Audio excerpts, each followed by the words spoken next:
Hello, and welcome to another episode of Mad Scientist Brewing Beer Education Series. We're now in the middle of Oktoberfest, so we're going to be taking a look at two of the beer styles over the next couple of weeks that are the main ones associated with Oktoberfest, that being the Festbier and the Märzen. Starting with Festbier this week, and I have an example here of a proper Festbier. This is not one that is brewed within the city limits of Munich, so cannot be served at Oktoberfest, but is Weihenstephaner, still a very respectable Bavarian brewery, so I will be enjoying this, and still, I would consider this pretty authentic, so cheers. All right, so let's take a look at the statistics for the Festbier style. All right, starting with the ABV, this is fairly normal to elevated alcohol beer, so it'll be 5.8 to 6.3% ABV.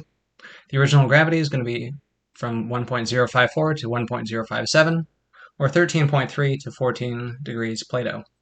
Final gravity is going to be 1.010 to 1.012, or 2.2 to 3.1 degrees Plato.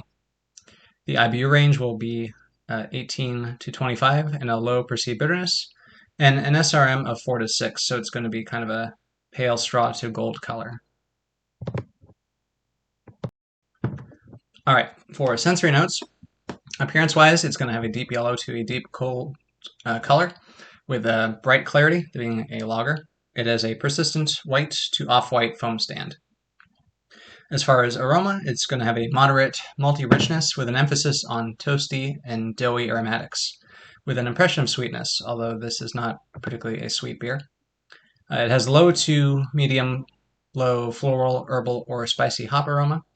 The malt should not be deeply toasted, caramel, or biscuity quality, and it's going to have a clean lager fermentation profile.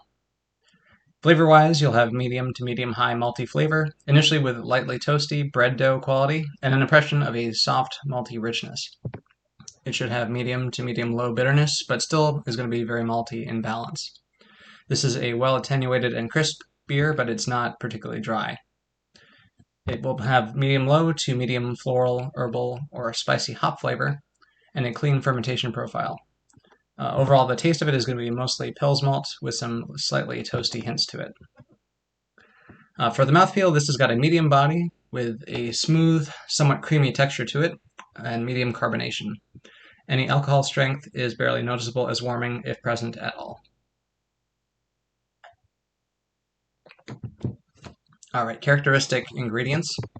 This is mostly made up with a majority of Pils malt, but may also have some Vienna and Munich malt to increase the maltiness aspect.